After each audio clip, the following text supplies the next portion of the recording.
Assalamualaikum warahmatullahi wabarakatuh. Nama saya Muhammad Fajar dengan NPM 19170510114. Pada kesempatan kali ini saya menjelaskan materi tentang komponen datapad. Komponen datapad itu dibagi menjadi 3. Yang pertama itu ada register, ALU, dan bus. Apa itu datapad? Datapad atau alur data merupakan sekumpulan register, yaitu register tambahan dan register penghubung. Kumpulan register ini berfungsi sebagai jalan dalam proses eksekusi suatu instruksi. Datapad terdiri dari beberapa blok fungsional, yaitu register instruksi, program counter atau PC, menyimpan alamat instruksi berikutnya yang akan diambil. Memory address register atau MAR adalah register yang menyimpan alamat memori dari mana data akan diambil ke CPU atau alamat untuk data yang akan dikirim dan disimpan. Memory data register atau MDR adalah daftar dari unit kontrol komputer yang berisi data yang akan disimpan dalam penyimpanan komputer, misalnya RAM, atau data setelah mengambil dari penyimpanan komputer. Datapad untuk pengambilan fetch atau instruksi adalah sama untuk semua instruksi. Beberapa contoh yaitu datapad untuk instruksi halt, instruksi noob, instruksi jump, instruksi load, dan store. Lalu di sini ada register. Register merupakan sebagian memori dari mikroprosesor yang dapat diakses dengan kecepatan yang sangat tinggi. Dalam melakukan pekerjaannya, mikroprosesor selalu menggunakan register-register sebagai perantaranya. Jadi register dapat diibaratkan sebagai kaki dan tangannya mikroprosesor. Adapun jenis-jenis register, yang pertama ada V-segment register. Register-register dalam kelompok ini secara umum digunakan untuk menunjukkan alamat dari suatu segmen. Register yang termasuk dalam kelompok ini terdiri atas register CS, DS, IS, dan SS yang masing-masingnya merupakan register 16 bit. Lalu ada register CS atau kode segmen, digunakan untuk menunjukkan tempat dari segmen yang sedang aktif.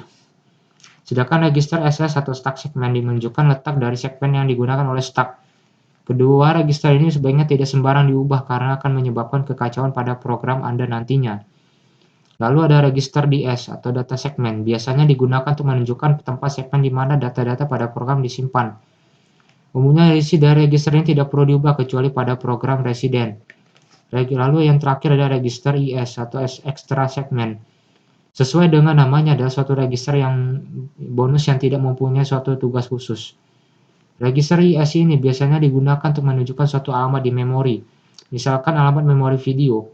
Pada prosesor 80386 terdapat tambahan register segmen 16 bit, yaitu VS extra segment dan GS extra segment. ALU Arithmetic and Logic Unit berfungsi untuk melakukan suatu proses data yang berbentuk angka dan logika. Seperti data matematika dan statistika, ALU terdiri dari register-register untuk menyimpan informasi. Tugas utama dari ALU adalah melakukan perhitungan aritmatik atau matematika yang terjadi sesuai dengan instruksi program. Rangkaian ALU atau Arithmetic and Logic Unit yang digunakan untuk menjumlahkan bilangan dinamakan dengan adder. Karena adder digunakan untuk memproses hasil operasi aritmatika, maka adder juga sering disebut rangkaian kombinasional aritmatika. Ada 3 jenis adder. Yang pertama yang hanya menjumlahkan 2 bit disebut half adder. Yang kedua itu yang menjumlahkan 3 bit disebut full adder. Dan yang ketiga itu yang menjumlahkan banyak bit disebut parallel adder. Perhitungan dalam ALU menggunakan kode biner yang merepresentasikan instruksi yang akan dieksekusi dan data yang akan diolah. ALU biasanya menggunakan sistem bilangan biner komplement 2. Pertama-tama, ALU akan mendapat data dari register. Kemudian data tersebut diproses dan hasilnya akan disimpan dalam register tersendiri, yaitu ALU output register, sebelum disimpan ke dalam memori. Yang terakhirnya ada bus. Bagian dari sistem komputer yang berfungsi untuk memindahkan data antar bagian-bagian dalam sistem komputer. Data dipindahkan dari piranti masukkan ke CPU, CPU ke memori, atau dari memori ke piranti keluaran. Bus merupakan jalur komunikasi yang dibagi pemakai suatu set kabel tunggal yang digunakan untuk menghubungkan berbagai subsistem. Sistem bus adalah sebuah bus yang menghubungkan komponen-komponen utama komputer, yaitu CPU, memori, dan input-output. Sistem bus adalah penghubung bagi keseluruhan komponen komputer dalam menjalankan tugasnya, serta beroperasi pada kecepatan dan lebar yang berbeda.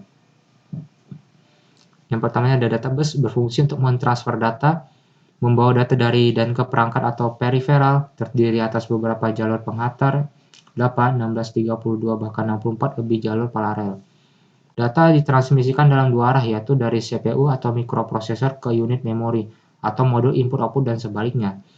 Ya, lalu semakin lebar bus maka semakin besar data yang dapat ditransfer sekali waktu. Lalu ada kontrol bus, berfungsi untuk mensinkronkan proses penerimaan dan pengiriman data. Untuk mengatur memori maupun port agar siap ditulis atau dibaca, sinyal kontrolnya itu adalah RD-RWR 10/M, lalu sinyal read and write, lalu sinyal read dan write untuk mengakses data ke dan dari perangkat. Yang terakhir ini address bus, yaitu dia membawa informasi untuk mengetahui lokasi suatu perangkat atau peripheral. Kedua, untuk memilih lokasi memori atau port yang akan ditulis atau dibaca, serta menentukan rute data bersumber dari mana, tujuannya kemana. Lalu yang ketiga bersifat searah, CPU memberikan alamat yang bertujuan untuk menentukan peripheral mana yang ditunjuk. Ya, lalu semakin besar bus alamat, akan semakin banyak range lokasi yang dapat dialamati. Dan lalu yang terakhir, jumlah alamat yang dapat dituju pada bus alamat adalah sebanyak 2N. 2NN jumlah jalur bus alamat. Demikian dari saya mengenai penjelasan tentang komponen data pad. Wassalamualaikum warahmatullahi wabarakatuh.